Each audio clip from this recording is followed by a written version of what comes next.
All right. So I thought of this today when we were walking back from picking up some dinner in preschool, and my eldest was sucking her thumb. And like I always tell her, hey, don't suck your thumb until you get home and you've washed your hands. And then it dawned on me. I said, hey, wife, what country should you always wash your hands in the most? Germany. Like germs and manos, like hands.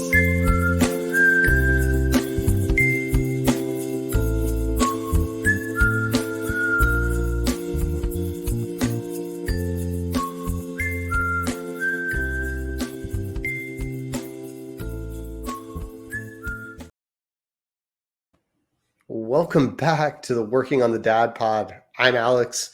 With me as always is Ethan. And tonight we are getting into the nitty-gritty of finances. Finances for parents specifically. Probably be some things to take away for for those of you who aren't parents. If you are a little older than us, there might not be a lot to take away because we don't have a lot of experience on that to talk from. But before we do that, we will have our story time. After that, working on the dad bod. And of course, we're going to have a lot of fun along the way. Now, before we get started, please like and subscribe and do all that fun stuff and share with a friend. Follow us on all the social media platforms. We'll eventually post occasionally when we have a nice witty joke, something about Germany or something. But if you need any help finding those links, head to workingonthedadpod.com. You can see our beautiful faces, as well as a link to our YouTube channel where you could also see our beautiful faces. Ethan, how you doing this week, man? I'm all right. I'm ready to quit my job and go full-time stand-up comic because I was just killing it with them dad jokes. How are you?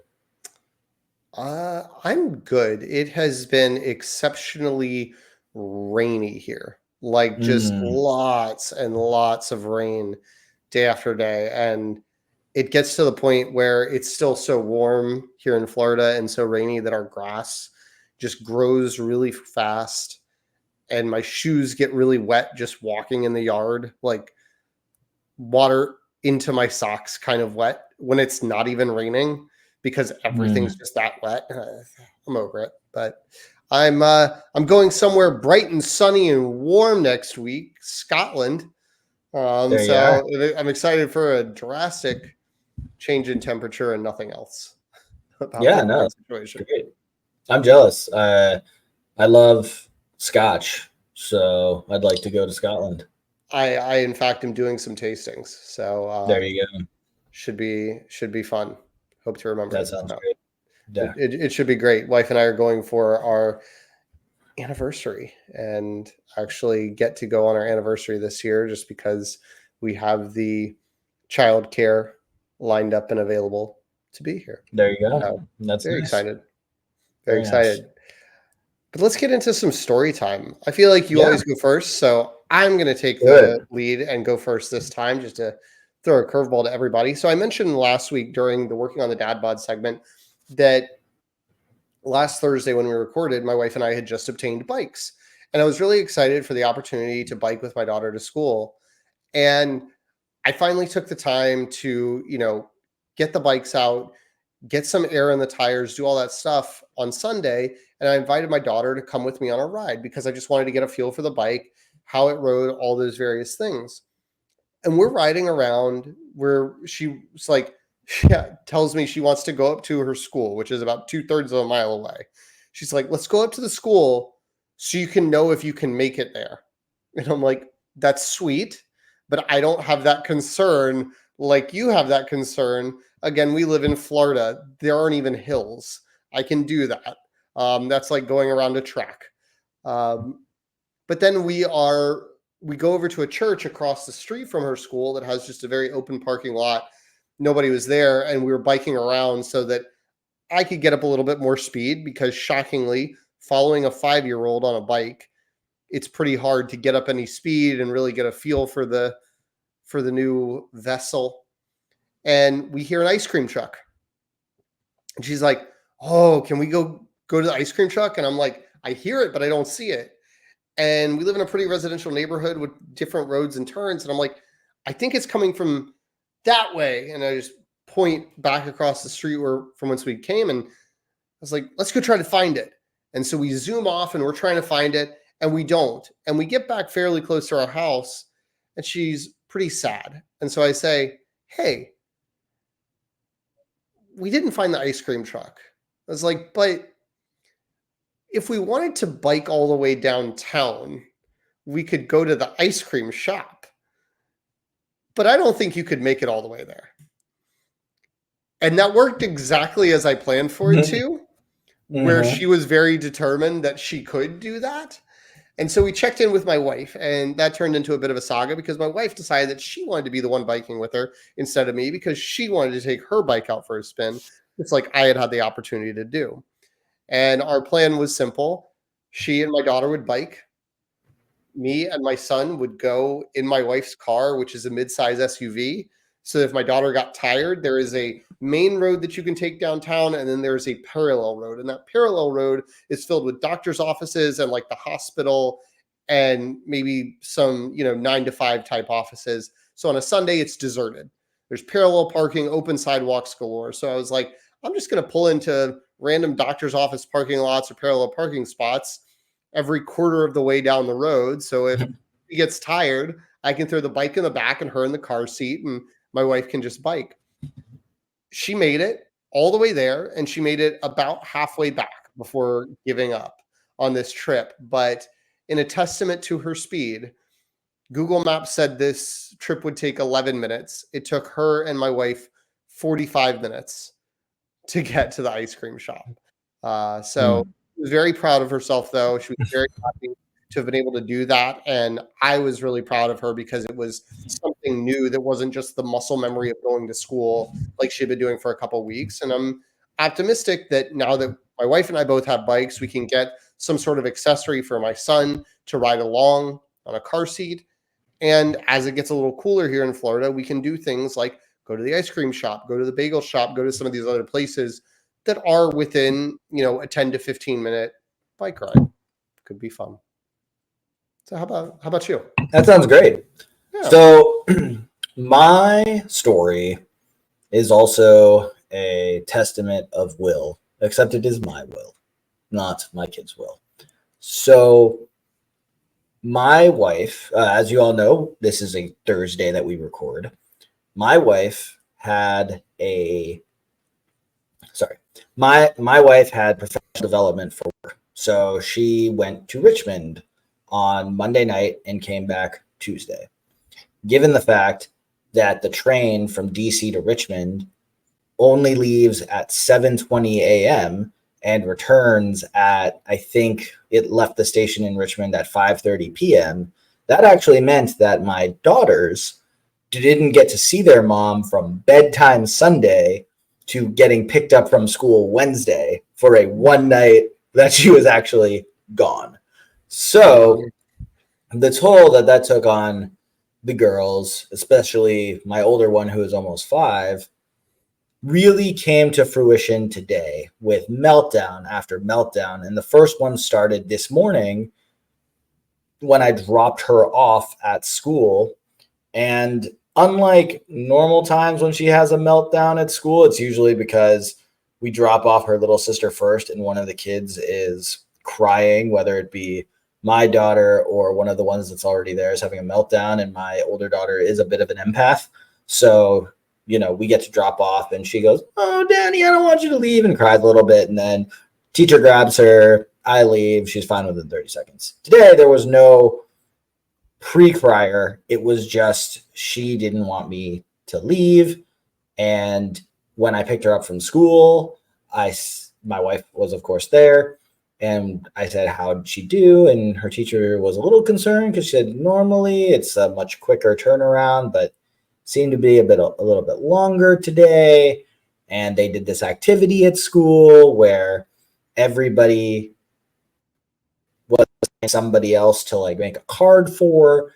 And there was supposed to be a lot of thought into it. Do you know what your friend's favorite color is? And I guess the boy that drew her a card got the wrong color and she felt like he didn't know her. And her teacher was explaining to us how sometimes it's not always about getting it right. It's about putting thought into it. So then I looked at my wife and said, sometimes with presents, it's not about getting it right. It's about putting thought into it. And sometimes all that matters is that the person tried. And then the teacher and my wife decided together that that doesn't apply to husbands and that we should know better. But frankly, I think they're missing the lesson. And sometimes the thought's what counts. Anyway, point is, my wife is back. There were a lot of meltdowns on a lot of sides, and I'm hoping that we will return to normalcy soon. So I think that's all. I don't know if there's, yeah. So the thing is, not that I would, but when we went on our guys trip, I don't know if she was impacted in the same way as her mom leaving, which makes sense, but is also slightly offensive. Sure. So, I don't know, but yeah. Definitely could be interesting. I can say that my kids weren't especially broken up when I went on our guys trip, but part of that was they had just gone up to Cape Cod and my daughter was still there, hanging at her grandparents' house when I left for the trip. Sure. And when I came back, so she wasn't expecting to see me. And my son had just gotten back from that trip and was just sort of like, this is a weird time. I'm too, whatever. Right. But, right. Yeah. We get that a little bit. We've got, in early October, my wife is going to be going to your old stomping grounds, LA, for a few days for a conference. Similar scenario. And so I am interested to see how everybody makes it through with as few scrapes and emotional damage as possible. Yeah. I will say, actually, what I was hoping to talk about, and I just remembered, so I do want to just plug it. This past Saturday, was the start of ballet for both kids, and which means that my now 2-year-old is old enough to do ballet. So we did Dance With Me, a parent accompaniment together, and I definitely participated more than she did, which was really frustrating considering the last year she has had so much FOMO running up to her older sister's ballet classroom and just wanting to be a part of it. Yet the entire time we were there, she just kept wanting to run out of the room to see her sister. So when we got to the end and everybody was getting stamps and we put our hands on our head and I was demonstrating and my daughter got a stamp and then the teacher started walking away, I actually said, "Excuse me, I participated more than she did," and gave her a look, and I got my stamp. And all the other parents laughed, but I was serious because I needed my stamp because I worked harder than my 2-year-old. And I just need the world to know that I took ballet seriously and she did not. And that is not cool. If anybody has ever been at a wedding with you, there is no doubt that you are going to try some, not me, but some would say too hard at the dancing. I'm just saying, to the point of damage to your pants. Sometimes, but we all know that if there is somebody who needs dance lessons, it is not me. I should be teaching dance. That's how good I am. But I participated. Now. I am a ballerina. Call me, what's his face? What is that movie called? Billy Elliot. Yeah. All right. Yeah. Alrighty. Okay. Should we talk on that note? That seems like a great time to talk finances. Let's talk. So this is one we've been kicking around for a little while about how we wanted to approach it, when we wanted to approach it, because I think this is one of those topics that is not polarizing, right? Like it's not like a political topic and some parents do it and some parents don't, but it is like a sensitive topic. Yes. I think I'll anywhere, right? And you can talk to people, and I know this because I've worked in the personal finance space on and off for the better part of my professional career. And there is no amount of money that one can have where you are just totally like comfortable. And I know everybody's always achieving that. And I'm telling you, it's like the decisions might be different and what you are uncomfortable about might be different. But there are very few and far between cases other than like rich idiots who are just so oblivious that, or maybe not rich, but idiots that are so oblivious about it that they are not concerned. But everybody has concerns about finances. So I kind of want to throw that off on the bat, that just some practical advice. I don't think the goal of anything that I'm going to say or any evidence I'm going to give is going to be like, this is how you can get to financial bliss and never worry again. But I think there's probably some things that we do that could be helpful to other people, some things that we struggle with that could resonate with you guys. And Ethan's going to give his 2 cents too. Yeah. I do want to say that the heart and the core of my wife and I's financial stress really does circle around childcare. And I know that that is a topic we've discussed in the past. In fact, our very first episode was about how annoying and expensive childcare is. And I will be mostly open. I won't give any specific numbers today, but I recently went through a very high period of financial stress. And it's frustrating because you know how much my wife and I make as a household. I'm not going to say that on this podcast, but what I will say is we make enough where the thought of feeling like we're living paycheck to paycheck does not compute. And when I've spoken about this to members of my family, immediate family, mom, dad, brother, especially my younger brother, says, I don't understand how this is happening. And for a while, I didn't either. But it really came down to the fact that we didn't do the one thing that I wish was advice that I had heard before I had kids. And I think the fact that the pandemic came right when my daughter was 4 months old really kind of threw off that plan. But there is a personal finance advisor who works at the Washington Post, and she's regularly on their podcast. And I have always find her episodes very interesting. But her piece of advice to anybody thinking about having a baby is to look around at the preschools near their homes, find the most expensive one, and pretend that you're going there for a year and putting that money away into the savings account for the full year leading up to you having that baby, so that one, you know how much it costs to have a baby, what it actually feels like on your budget, and two, you've already got that first year of preschool saved. And that is something that I wish I had heard before having kids.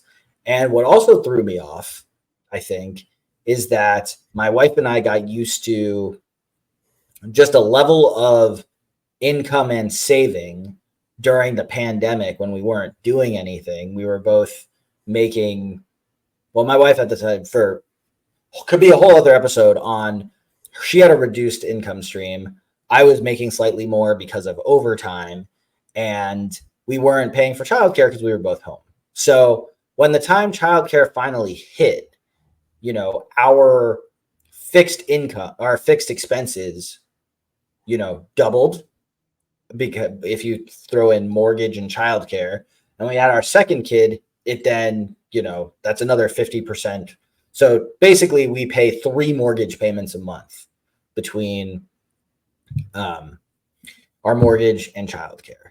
And, I recently got to the point where I realized, because of just, no fault auto draft from your savings to your checking, that I was actually covering an earnings deficit with savings, and I wasn't exactly paying attention to how much I was covering.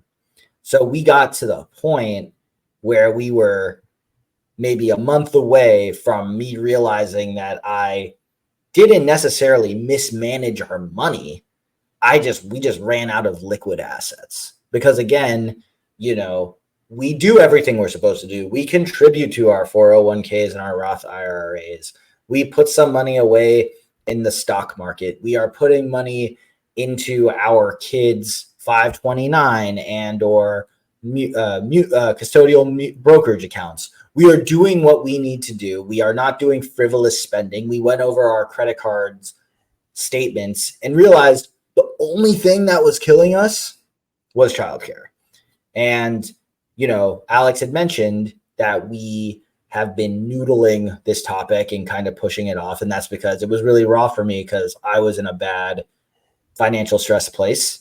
It got to the point where I asked my parents to float us a month of childcare just because this is a cash flows issue. And once my daughter starts public kindergarten in September, that will be the end date of our problems. And it's really nice to know that there's an end date, but it just is too far away. Mm-hmm. And that is when, I lucked out because my parents didn't give me a loan, but they remembered that they had put some old savings bonds away in a safety deposit box that were in my name. So I fell into some money I didn't know I had. And that is actually covering our cash flows issue for the time being. So,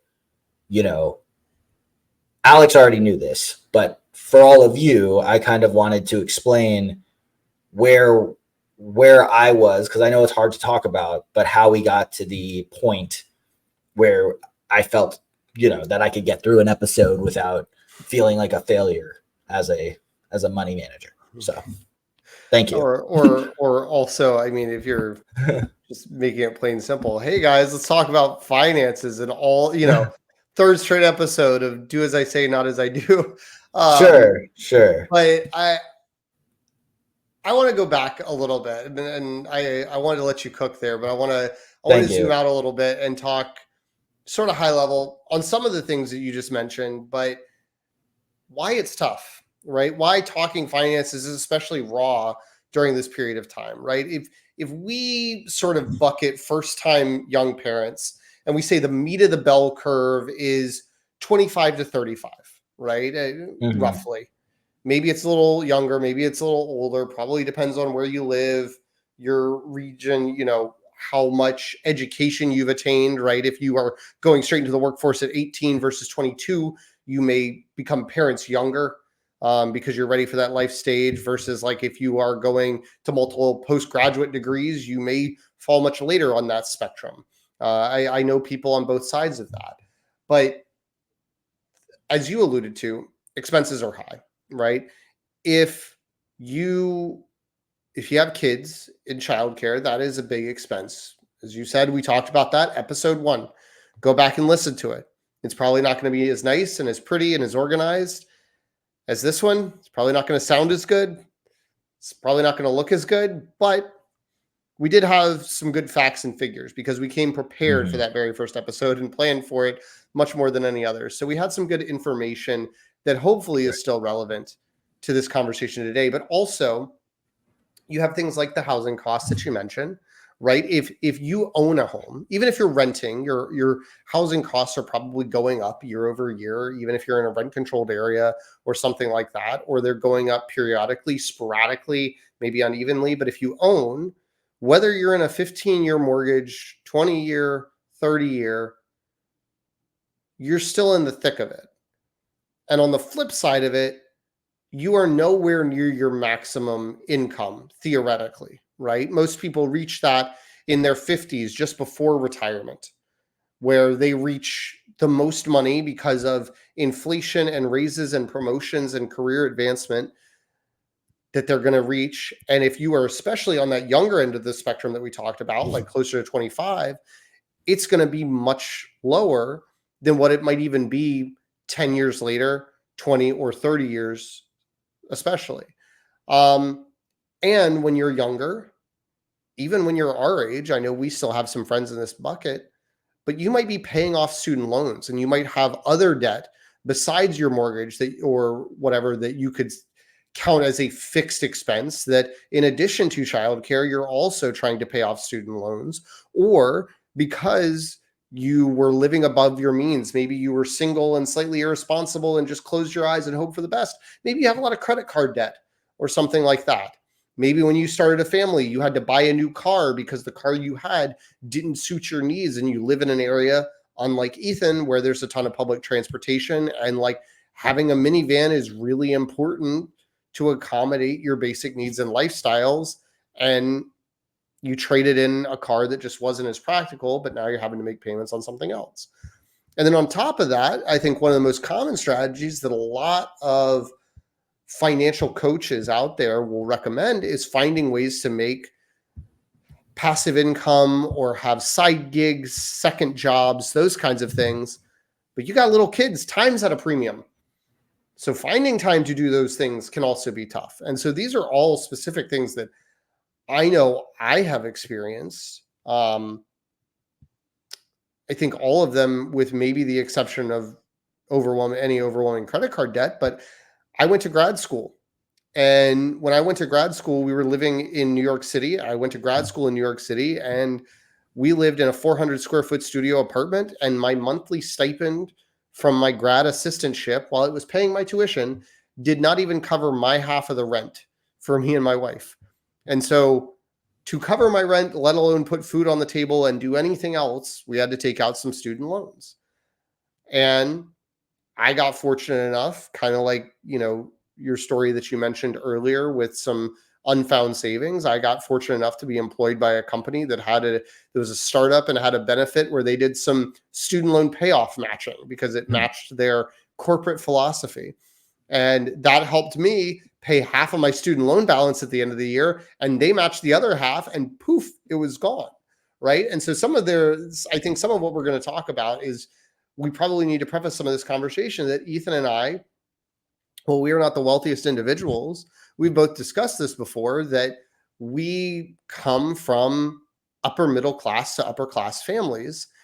And there is generational wealth in both of our families in such a way that, like, I don't think either one of us ever have the true fear of, like, what if we can't put a roof over our head and food on the table and like eke out survival, that like we have a personal safety net if we ever have to pull that ripcord, right? Whether it's 1 month of daycare or whether it's something much, much more because of a lost job or, act of God, as they might say in the insurance industry. Yeah. Like, fear of lost job is also something that's really, really real for me right now. Just, as we approach, what's going to happen next in this country. I won't go too much into it, but, I'm not at fear of losing my job for poor performance. I'm fear of losing my job for philosophical differences. And I will just say that, if we are the Thursday after election day, we could be talking about this again in a very, very much different light. So, yeah, for sure. But then I think, and I'll mention this again at the end, and I know this always seems to be my refrain, but I do think it's super important that, like, discussing finances with your partner or with someone, or having the conversations and the thought processes yourself and having some sort of plan, can always be super helpful. I want to ask you, how often do you and your wife talk money, and how deep do those talks go? Are they passing talks at breakfast? Are they sit down heart to hearts? Give me the So I definitely talk money with my wife a lot more than she talks to me. What I mean by that, it is period about anything. Yeah, sure. Definitely the managing of our household income is definitely more, I guess, my chore than my wife, but it is like, we have to talk about it as a couple.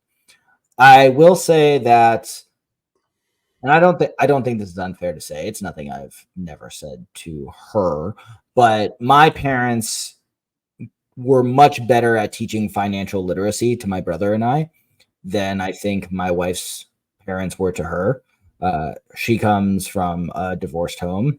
One of them you can't talk money with, and one she didn't feel comfortable talking money with. So she really didn't have a lot of financial discussions, when it came to, just when she was first on her own, just does it make sense to pay this high of rent, or is this the right insurance plan I should have for my income and the amount I go to the doctor, or how much should I put away in my matching retirement, and what should I put it in? I don't think she really did much investing before we got together. I think not that she really does anyway, but it was just a very different outlook on life, or not an outlook on life. It was just a very different way to monitor finances. But we talk about it a lot there. We don't have as many, I know that you and your wife do things a little more formally than we do, but I would say we talk about money a lot. It is not normally a planned thing, but it is something that that we do talk about fairly regularly. Long story short, but yeah. Well, as you mentioned, we do it a little bit more formally, and so you mentioned the columnist of the Washington Post, the financial expert. My wife and I got really into, and I've like I mentioned, I've been in the personal finance space quite a bit, and so I've had a bunch of people that I've directly worked with. Like I used to work for a company where I was the PR person pitching articles and advice from personal finance experts to national media. And so I would get firsthand knowledge. I would need them to digest what kind of points they wanted to make to the average consumer to me so that I could write press releases about it and then spit out that information the way common people could. And so while I think my parents did a pretty adequate job of preparing me financial literacy stuff, that was my first job after grad school. And so as a young 20-something, it gave me a lot of insight into credit cards and interest rates and how to use benefits, but how those benefits can immediately be canceled out if you miss a single payment, right? And leave balances on your credit cards, and how mortgage rates can affect your payments, because it was very comprehensive, the kind of stuff, savings rates and savings accounts. And so all the basic stuff outside of like investing. Didn't really give investing advice, which is totally okay. I now work for a company that is all about that. And so in the right season of life comes the right job for me, I guess. But we have now, we spend a lot of time listening to, reading Ramit Sethi, who is an author, and he's the author of the book, and I think podcasts and several other forms of media, I Will Teach You to Be Rich. And he is not, I think the title is, it's not misleading once you understand his concepts, but really his idea of rich is not like, oh, I will teach you to make as much money as possible, right? This isn't some hustle of like, I'm going to teach you how to be a self-made entrepreneur, rise and grind, bro. Not that kind of thing, but like defining what rich is for you. What are your absolute needs? And then what are the things that are actually important to you so you can spend money on them, or spend money on the things that don't matter as much so that you're not doing them, right? If you don't enjoy cooking, you should spend money on like pre-made meal services or cooking boxes or personal shoppers or whatever, versus somebody who really loves cooking. They shouldn't spend that money there, but they should spend their money because they hate cleaning their house, right? But it all comes within a budget and a fairly simple spreadsheet that he had template for, and we've sort of modified it and adjusted. And every first Wednesday of the month, we have what is called finance date night. We chose that because my mother-in-law usually takes the kids to her church on Wednesday nights. And so we have until just after 8:00, the house to ourselves, where we can sit there and talk. And the conversations are usually civil, but sometimes they can be a little more frustrated in tenor. but we have them, we go through our bills, we go through our expenses, we see what we're spending where, and we look at our strategies for savings for various things, whether that's saving for trips that we want to go on or saving for retirement, big, small, near term, long term. And we have those date nights to discuss exactly what our goals are so that we can readjust them, so that we can reevaluate our income, which is because we've only had a short period of time over the last few years where both of us have been full-time W-2 employees. And at no point have neither of us had any secondary income. So everything fluctuates a little bit. There's some months that are higher and some months that are lower. And so we just like to keep on top of it. But that is how we sort of communicate, by having that regularly set time so that we can make sure that nothing falls through the cracks, that we are not on different wavelengths, and we are not, I don't want to say mismanaging our money, but that just we're in agreement of like, okay, last month we had to get a new air conditioning unit. That's not coming out of our checking account. That's coming out of our emergency rainy day savings, because that is a rainy day when in August your air conditioner breaks in Florida and it's a like $7,000 repair. And that's totally okay. But we had to, on our September finance date night, which we actually had last night, so this is very fresh for me, is we had the second half because we had to break it into two halves. We had a lot to talk about. But we figured out what our replenishment strategy was. We needed to take more money to put it back in our rainy day savings and take away from some other things, and just sort of have these different buckets for where most of our money is going. And then we have a final bucket called guilt-free spending, where we don't have to justify and we don't have to categorize. So if we want to go out to dinner, or we want to do something that's outside of the budget for groceries and dining, or we want to take a trip for a weekend that doesn't cost thousands of dollars, then we can budget around that without having to like sit there in a spreadsheet and calculate every number. Question. So you say buckets. Do you actually have separate accounts for each bucket, or is it just more of we use for our checking, for our shared checking, I use for my personal checking, and we use for two different joint savings accounts. We have two savings accounts. We have one that is just our rainy day fund, and we have another that is taxes, because we have to pay like self-employment taxes for all our side gig stuff and miscellaneous expenses. And within that second account, we use Ally Bank, as I know you use as well. They have a feature, and I think other banks have a feature, where you can set up buckets within your savings account to designate each thing. So we don't need separate accounts, but we do have a travel bucket within one account. So we have a physical place for each one of those, and we can also specify with our direct deposits how much money of each deposit goes into those buckets in sort of an automated fashion.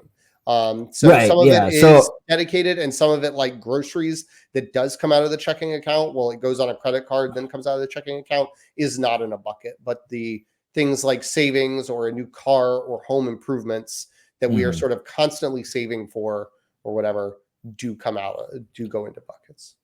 Right. So I've done the buckets on Ally myself, and what I will say is, when you are at the point of not realizing that you are, when you're overdrafting from savings into checking, those buckets don't actually mean anything with regard to how it actually works. Right. So, I listen to NerdWallet's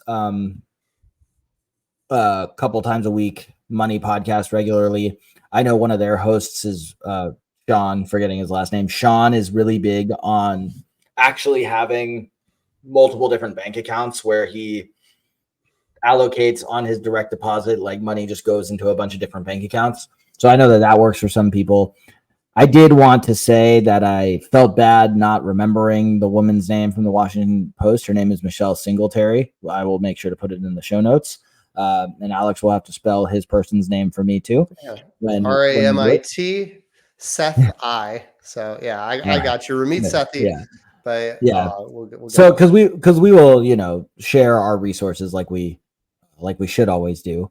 But that's interesting because, I thought the buckets, on Ally was excellent, but I realized that it's not Ethan proof for situations like this. It becomes one of those things where it's a nice visual representation. Right. Exactly. But it is not a treasure chest that you can lock, right? And put away, because as you said, like, if they've got your money, they are actually being fairly good stewards by saying, we are not going to let you auto draft. We are going to take out of whatever this random bucket that you have assigned a name in our system to make sure that the payment you're trying to make actually clears. And you're good to go, which is nice. But you do, it's not a set it and forget it. It's only a set it and forget it on the direct deposit, like automation part of things. But we do check in on those buckets, because if we do have something where we do auto draft, we do need to go around and make sure, okay, this bucket's kind of empty. We haven't been allocating to this bucket on purpose, accidentally. Like, what do we need to do to change up our plan? Are we overspending here? Are we underspending? And it also just gives us some peace of mind so that we're both on the same page about how we feel, because I tend to be the kind of person who, like, looks at it all and goes, oh my God, what are we going to do? What are we going to do? And my wife tends to be the kind of person that goes, look at the sheet. We're fine. We're doing great, in fact. And like, I have walked into the conversation going, okay, how in the heck are we going to handle this? And she's going to go X, Y, Z. And I'm going to go, oh yeah, duh. Yeah. And that's awesome. And I think, like I said, I did not expect to be in the position that we were just in. And it is, and again, it's a frustrating thing when I've done everything I've been taught, and it just came to, there is what we make, and then there is what we make after taxes, and then there's what we make after, other withholdings. And then we looked at it and it's like, oh crud, we are spending more than we're taking in, and it finally caught up to us. So yeah. So you obviously mentioned that you are the primary money manager of the house, for lack of a better term. Yes. Nice succinct term. Do you guys share accounts?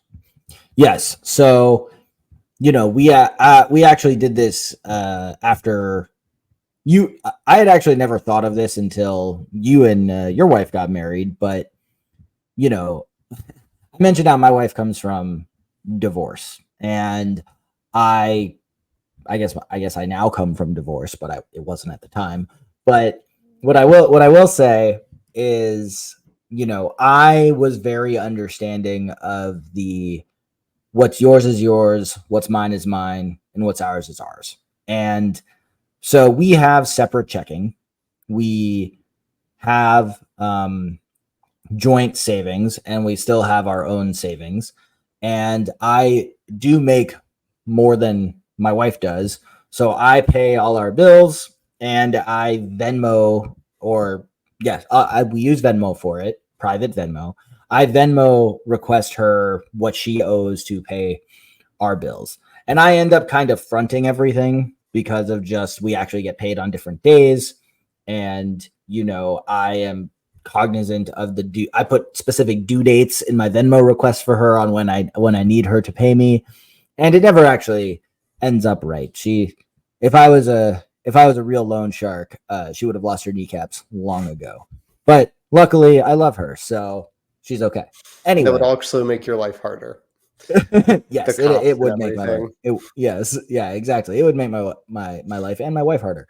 So we pay for things separately, I guess, but we save the same. And just with the amount of, the difference in our income, when it comes to putting stuff away for the kids, I don't remember the last time I billed her for that, if we're being honest. So, yeah, we do try to we allocate a certain amount of money every month for the kids. So yeah, we have a slight modification on that system. Like most of our money is funneled through a shared checking account that we have. We each also have our own personal accounts, but we don't have any separate savings accounts. Like all of the savings is together, and all of the checking to pay all of the bills, credit cards or anything that would auto draft like utility bills, comes from that shared checking. The only thing our personal checking is really for is for two things. One, my wife's personal checking is a hub to pay. She has a Bank of America personal checking account because she has a Bank of America credit card.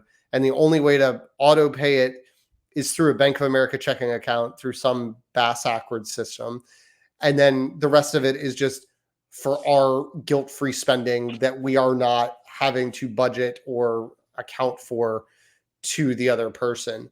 And so we do that method just because it helps us not have to worry about, through just in the course of our daughter's lives and several times over our 15 years together, like we have changed up the amount of money, like who has made more, right? It has fluctuated back and forth. Who's got steady income, who's got unsteady income, who's making more, who's making less.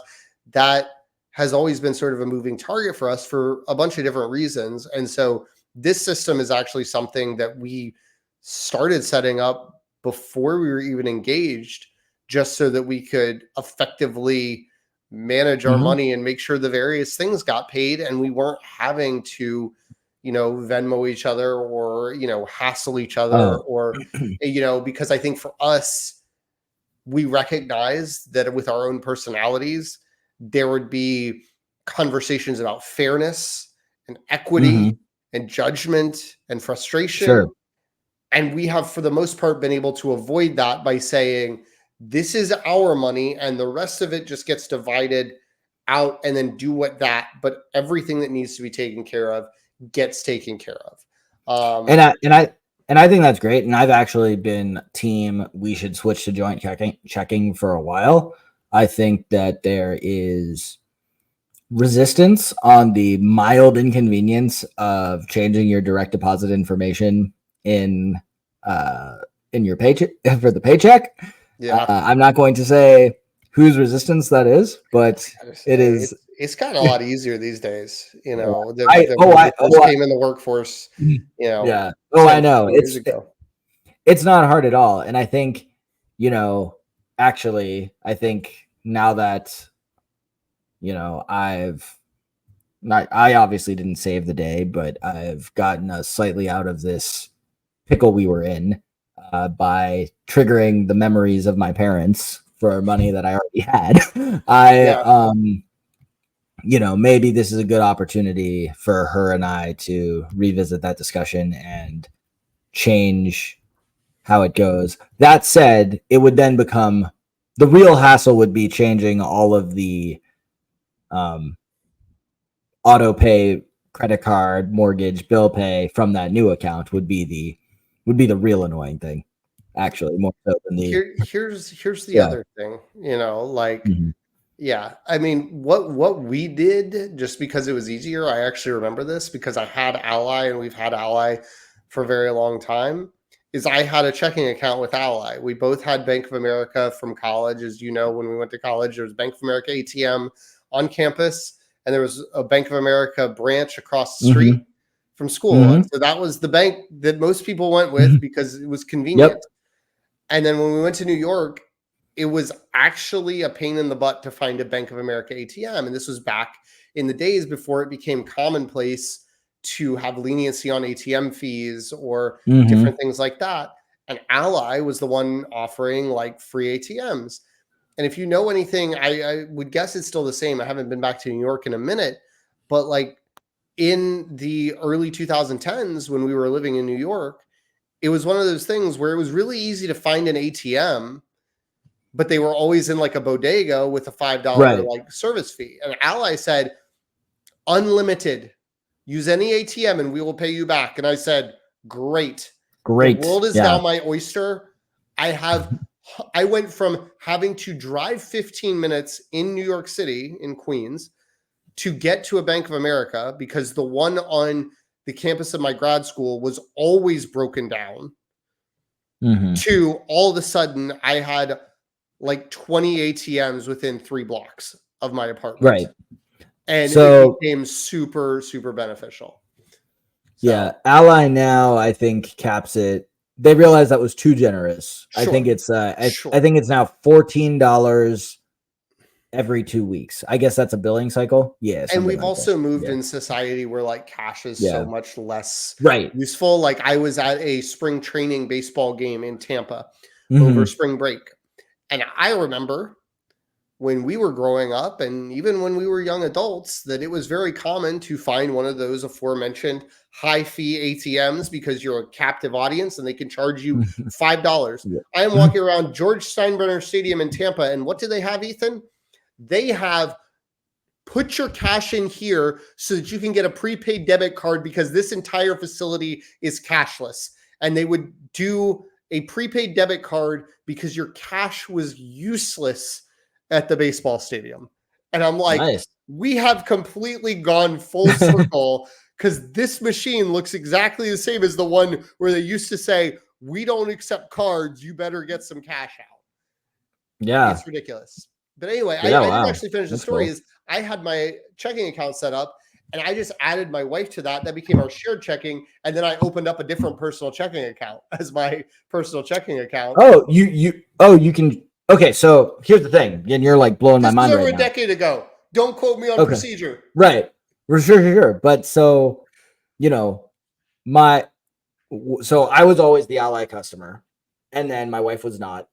And then because it was very easy for us to open a joint savings once we started getting wedding money as gifts. So we needed a place that had both our names on it. Yeah. And then because she was, losing money with like her other savings account. And I said, you will make so much more with Ally. And I like just put the money in front of her on like, this is how much you'll get every month in interest versus this. She was able to open up an Ally savings for herself within 30 seconds because she was already a customer. But I did not even think of just changing converting my checking into a joint savings and into a joint checking and opening a new one. Yep. In fact, I don't even need to because I would just use my money market account. You could do whatever within there, but that was the easiest for me because it was easier for me to add her to that than it was to open an account together. It was easier for me to just open a second account. So that's how we did. So I will look into that when we are done recording, because if that's the case, then I don't need to change any of my auto pays. She would just need to change her direct deposit, and we can make that. In fact, exactly. I think she and I think that was some of the advantage of why we did it that way when we did it. But I love that our Thursday night chats have turned into you spending hours doing bank due diligence because of whatever we talk about before, during, or after the show. But one thing I kind of wanted to get to before we get way too far down the road into the nitty gritty of our personal situations here, just sort of advice for managing finances better. And I've alluded to communication, and I'm not saying you need to do a monthly finance date night. That has worked for us. If you want to try it, I highly recommend it. If you find it redundant and unnecessary, stop doing it after like 3 months. If you are feeling like you do not have a clear handle on your finances, I don't think any of it is going to magically make you more money, but I think doing it, and it's something I suggested to Ethan, he did it. The answer was not like, as he mentioned before, when he was talking to me about, his recent struggles, that I was like, hey, just write everything down. You may find some things that you go through every credit card statement, you go through every single thing, you categorize it all, and you say, holy crap, I'm spending a lot of extra money here that I didn't realize I was spending. And I think doing that can be instructive, because then, at least for us, when we're doing this idea of like, what is actually important to us? We're spending money on a lot of things. What is actually important to us? When we were making a little bit less money and money was a little bit tighter, our biggest thing that we have now relented on, because we have the space and we've talked about it and we have the income, but we basically made a pact that like we just never ate out for like a solid year, because we came to the conclusion, you know, that we live in Stuart, Florida, right? We don't live in a place with a bunch of fantastic, amazing, there's some good restaurants here. Don't get me wrong. There's no shade, but it's a handful of places. It's not hundreds of places like a major metropolitan area might be. And we just decided we could cook really good food at home. Like my wife and I are both talented in the kitchen, and we could make restaurant quality food that is up to par with the bottom 90% of restaurants. And the top 10%, we could just go without in this area, right? And again, I'm not talking about Michelin-starred places. I'm talking about places local to us that we could actually go out to eat. And so before anybody sits there and thinks that, oh yeah, I'm being cocky, it's just like, no, like I know how to cook a steak medium rare, and that steak's going to cost me 10, 12, 14 bucks at the grocery store, and at least twice as much, if not 3 times as much at a restaurant. So it just doesn't, and you extrapolate that to most any dish, and that was about the case. But having those kinds of conversations about, hey, what's important to us? Because on the flip side of it, travel was important to us, and we wanted to make sure we were setting aside money to travel. Even if travel meant local travel, and local, you know, for us, we're 2 hours away from Orlando, we're 2 hours away from Miami, we're 4 hours away from Tampa, or 3 hours away from Tampa. It's just like, we have some places that we can go and have fun weekends or fun weeks that don't require an airline ticket, that maybe can even be day trips. Like we can do a Disney day trip if we really want to get up at the crack of dawn and let the kids fall asleep in the car on the way back. We can do a Disney day trip. But we sort of made those accommodations through understanding what we wanted through communication. Oh, that's great. What was I going to say there? Yeah. I mean, for us, travel is super important, but not something that's realistic between the cost of daycare and, you know, just my wife's work situation. And it just makes it, it's not even something we think about regularly. We kind of have our 2 standard weeks away every year, one in the summer, one at Thanksgiving, and then everything else is kind of just, you know, with enough planning in advance, we can usually get it done. I have things are a lot more flexible for me than they are for her. So, you know, it's just something that we hopefully will get to the point where we can, how do I say this? Where it can become something we do more often. So, yeah. And I think to all the young parents out there, especially, you know, to circle back to the daycare conversation, it's a season of life. My wife and I, we were having a conversation, right? Like I drive, you know, to dip more into our personal finances. And this is going to sound like I'm driving a brand new car to Ethan, because I know his car is even older than mine, but I'm driving an 11-year-old Honda Fit. It is the most unglamorous vehicle that you can think of. We bought it in New York. It has absolutely no features, because we needed something that was easy to parallel park at the time. It fit our life. And the seats fold every which way, so you can carry all sorts of stuff until you put car seats in it, and then they don't. And so now it is just basically a glorified go-kart, but it gets me to point A to point B. I work from home, so I don't need, you know, I don't rack up miles. I have less than 65,000 miles on this 11-year-old car. And we had a conversation the other night of, and I'd like to get something new. It's been a while. My wife got her car over 5 years ago because we had an F-150 pickup truck and the Honda Fit, and we traded the F-150 in for a RAV4 because it's much more sensible for what our family needs were, because our F-150 did not have any sort of back seat, let alone one that you could put a car seat in. It was just a bench seat, looked like a work truck. And I was like, I want to get a new car. And the conclusion we came to was, we've got a 2.5-year-old that is going to be coming off the books in 3 years, and you've got a sub 70,000 mile car that is running fine from an automaker that is known to be pretty reliable. Sounds like 3 years from now is a perfect timeline to take on some monthly payments, because we are in a season of life where we are spending much less than you, because we've only got one kid there in daycare now, but we are still spending more than a car payment per month to put him through daycare. But having those kinds of conversations, having those kinds of plans, I think are important, that you can sort of say, okay, what is a need? What is a want? What is a want right now? And what can actually be pushed to the future? I have a hot take. I don't know if anybody's ready for the hot take, because I'm not sure how much I want to derail this podcast, but I have a hot take that I was thinking I wanted to get off my chest, but do it. So this is for the true fans. This is for everybody, but I have a hot take about like needs and wants, right? Like everybody is going to talk about their needs as a roof over their head, food on the table, happy, healthy, basic Maslow's hierarchy of needs.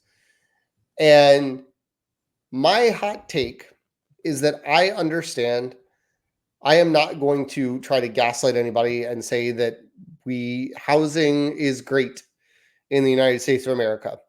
The costs are rising, and I looked up the numbers, and the cost per square foot, because I think that's a fair assessment, the cost per square foot of the average family home over the last 35 years, so the span of our lifetime, has increased 300 to 400%.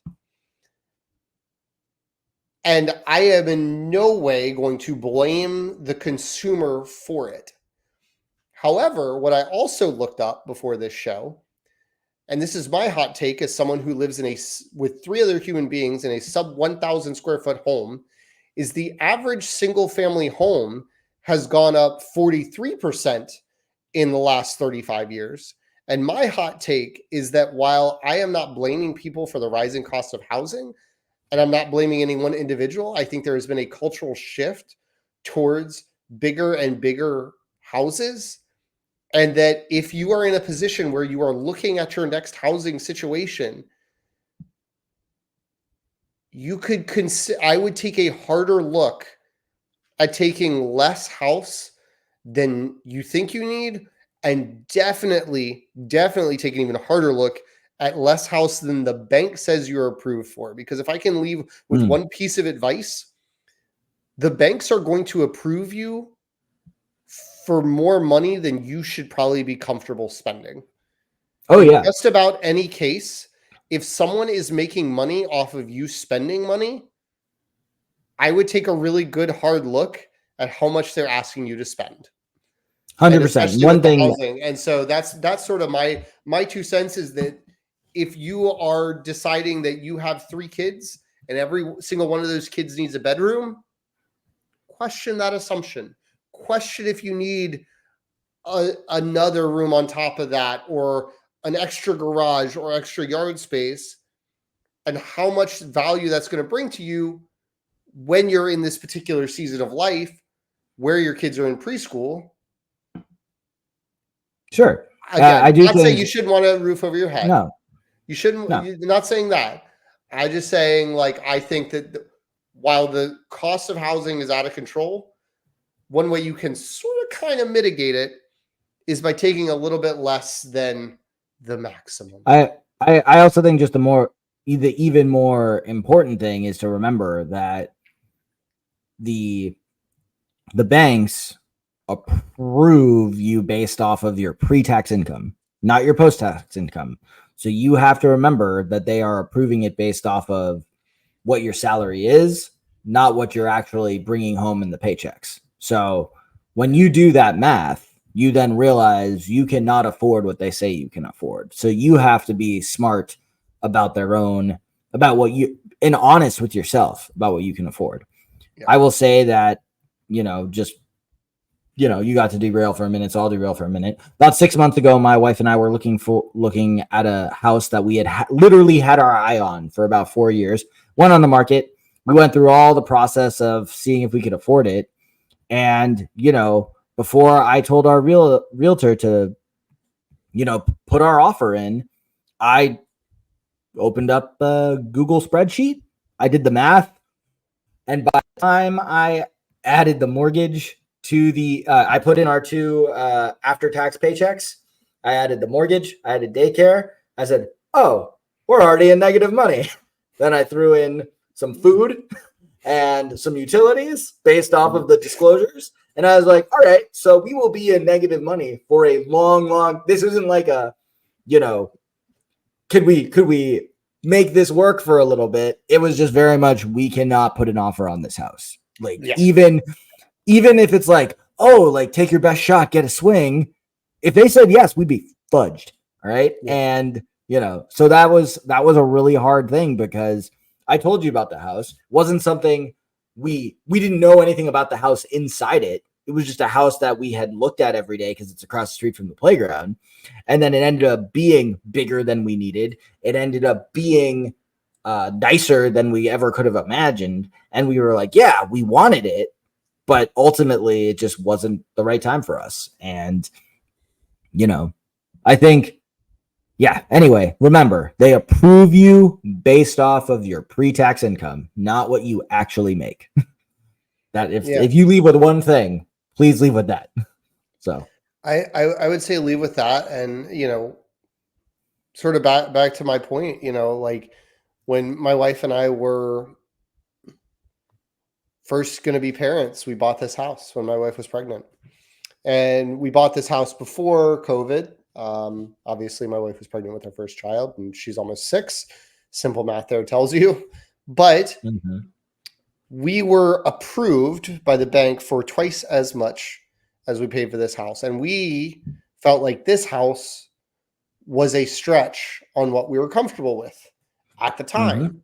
But we wanted to get out of the 1-bedroom, 1-bathroom apartment we were in that was very minimalist to try and save money at the time so we could save for a down payment. And so we said, okay, we're going to make this work. And part of this is the market. Part of this is the market we're in. And part of this is our own personal employment things. But when we were doing date night last night, we calculated our income, and our annual income is now higher than our mortgage, like what our house cost, what we bought our house for. And so I'm like, I'm okay. Like my kids can share a bedroom until it is insanely uncomfortable for them to do so. And then my wife and I have talked about taking this fitness studio with air conditioning and a half bathroom, and we've got an outdoor shower that we built over there. And we're like, we might just turn this into a separate master suite for the 5 years that they need their own room until one of them goes off to college, because this is a pretty sweet deal. By the time my son goes off to college, our mortgage is going to be gone. And I'm like, I love that for us. So that is sort of the upside that I'm talking about. What sort of led me into this hot take that I'm like, living in a fairly small house that can feel tight at times has its upsides when you look at the bottom line.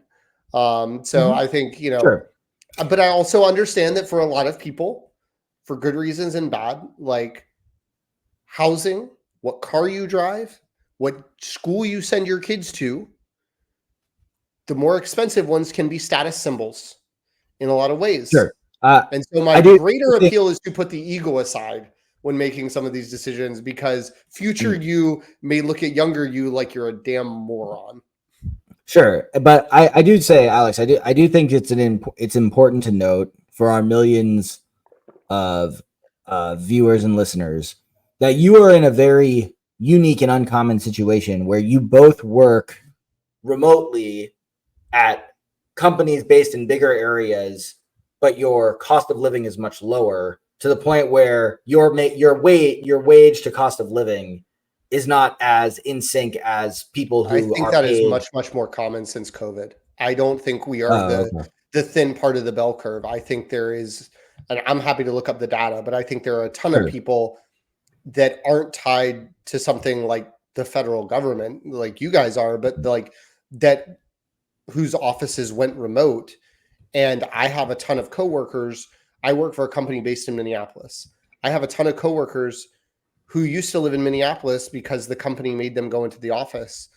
And then COVID happened, and now they live all over the country because they chose to move to other areas that were not as expensive as Minneapolis because they had that capability. And there's been a lot of data around, and it's part of the reason that places like where I live and a lot of other suburban and exurban areas have had higher housing price jumps than urban areas since the pandemic, because that has been some sort of urban flight of people realizing, holy crap, I can take this 6-figure New York income and go buy a $250,000 house out in the stick with high-speed internet. Right. But I guess, so I'm not saying that the situation is uncommon. What I'm saying is you are making a Minneapolis generic income, because like the income is still based off of Minneapolis employment, right? Not usually, but whatever. Not usually. Okay. Well, because when a company is fully remote, they're usually picking one market. Right? Incorrect. Or are you getting no? You get locality pay. Most places that I've ever experienced do that. Yes. Okay. All right. Then I am wrong. Okay. Yeah, I know. Okay. Like, all right. So I stand by my take. See, okay, that's fine. I definitely thought that a lot of these companies were doing away with locality pay. I don't think most of them are, especially because both me and my wife, I think there are people that may be in that situation that I talked about of moving out of New York at a certain salary, and they are not going to accept from their employer a pay cut because they've moved out of New York City or out of San Francisco into a cheaper market.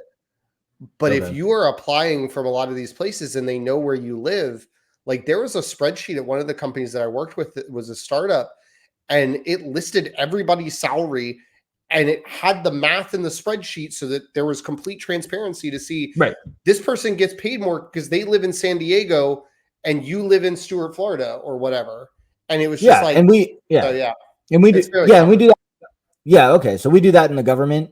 I remember about 6 months ago listening to, I think it was Wall Street Journal, where they were talking about how like Airbnb did away with locality pay for employees, and that it was fairly common. So, okay. So I thought it was more common. And some places may do that, but I also think that,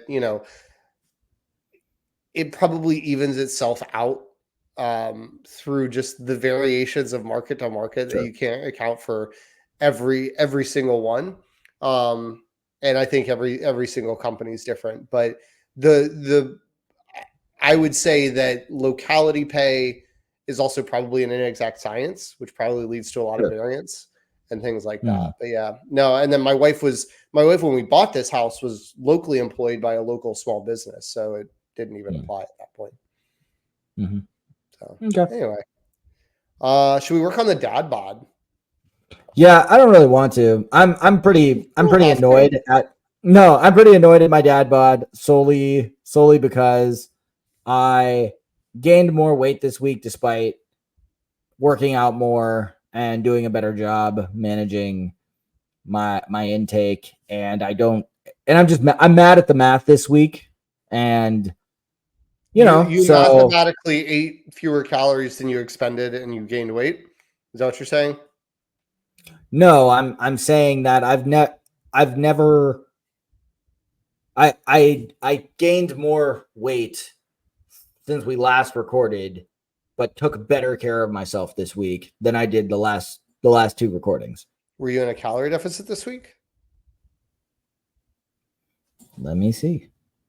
Because that's my question. Like, no, I wasn't in I ate less this week than I had less calories this week than the week before, but no, I was not at a deficit compared to what I expended. Yeah. Well, I'm just annoyed because I know I'm just mad because I'm mad at the amount of weight I gained by doing more exercise. That's what I'm annoyed about. I didn't do good, but I didn't do that bad. I got you. Yeah, I didn't do that bad. Okay. And I'm the math. So anyway, I weighed in before this episode at 191.4, which pissed me off because I was down to 181 before our guys trip. So I don't know. I might just have to recalibrate everything. Working on I'm in a bulk now. Yeah, right. I'm in the accidental bulking phase. I'm putting on my winter weight. I'm getting ready to do Santa Claus impressions. No, I joke. Today, this week's been a weird week for me. I have had just an annoying amount of like aches and pains up until about today, just like in my back, in my hips, and different things. And so I've spent a lot of the week doing a lot of rehab stuff. And I don't think the scale has really shown that like I have been not, going as hard at the gym, but I just feel it. I hate I don't mind a mobility day per week. I intentionally schedule one, and it usually feels nice after like 3 or 4 straight days of lifting. But when you do that for 3 or 4 days and you're like doing a lot of foam rolling and a lot of like rotator cuff strengthening exercises that, are not heavy weights at all, 5 pounds, 10 pounds kind of stuff, it very much feels like, ugh, I want to move my body. And so that was a little frustrating, but it is a nice reminder to myself that like, I think I go through these phases where I know that I need to like deload from weightlifting every, couple months, something like that. Then a couple months comes around and I've got like a deload, like a lift weights, but take it light kind of week, do less sets or less reps or less weight or some combination thereof, and then get back after the next week so your muscles can recover a little bit better and you can come back stronger. And I never do it. I always take 8 weeks and I push it to 10, 12, 16 weeks. I'm feeling good. Why stop? And then I hit a wall.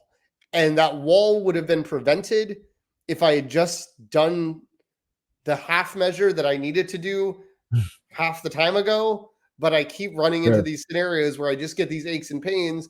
And then I throw myself backwards on whatever kind of like strength goals or endurance goals or whatever I'm trying to achieve. It's just frustrating. And so this is your reminder that if you're somebody who works out regularly, whether that is running or weightlifting or pretty much anything with any sort of impact, take a break every now and then, maybe before you're hurting and when you're starting to do the thing of like, okay, it's been 2 straight weeks and these exercises, I'm not getting any stronger. Like I'm not lifting more weight. I'm not doing more reps. And I tell myself, I just need to go harder. The inverse is probably true. And so I'm a little frustrated because I'm forced to do this deload week.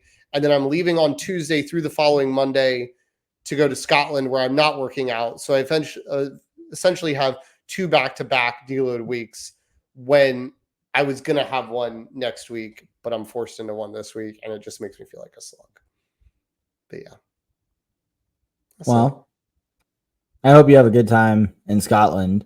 For those of you listening, Alex and I have not decided if we are just going to be off next week, if we are going to air a rebroadcast, or maybe I just take advantage of Alex being gone, go solo, or even bring on a guest host. Who knows? We'll see what happens. Most likely you'll see a rebroadcast, though. Me at 2 a.m. hopping out of the distillery. Yeah. Ethan, look, are you podcasting without me? Right. Yeah, that's the thing. So Alex is already going to be gone on Friday. I am actually leaving town. And on Thursday, before we would normally record, will be my first parent accompaniment. No, on Tuesday, I start parent accompaniment swim lessons with my youngest. On Thursday is just a regular swim class for my oldest. I listened to our own episode of water safety, and we finally, as I mentioned, got into swim classes. That starts this week. So busy week. Hope Alex has be a great ballerina and synchronized swimmer. And gymnast. Gymnast came back, and I'm still doing parent accompaniment in that. The 2028 parent accompaniment Olympics are mine. Every category. Amphibious. Like going as hard in those as you do in ballet, you won't be mad that you missed a run, man. I feel like you got your workout, like just pick up your kid. It's like a weighted vest. Do it, swing on the bar with them in your hand. You got this, man. Thanks. I think so. Anyway, everybody, thank you for joining us for this longer than normal episode of Working on the Dad Pod. As always, please remember to like and subscribe, particularly on YouTube. Please go to our website, workingonthedadpod.com. I'm Ethan. This is Alex. Thank you all so much. Have a good one. Bye. Or two, since we're taking a week off, frankly. Yeah. And now I'm rambling till Alex plays the outro music. Thanks for working on the Dad Pod with us. Any resources that we mentioned during the show will be in the show notes. If you have questions, thoughts, or just want to talk with us, the best place is in the comments on YouTube. We're on YouTube, TikTok, Instagram, and Threads at Working on the Dad Pod, and on Twitter at Working on Dad Pod. Following and subscribing is always appreciated. Please rate and review us. That helps get the show to new people. And if you know a dad who would enjoy our show, sharing it with them is a huge help to them and us. Have a great week.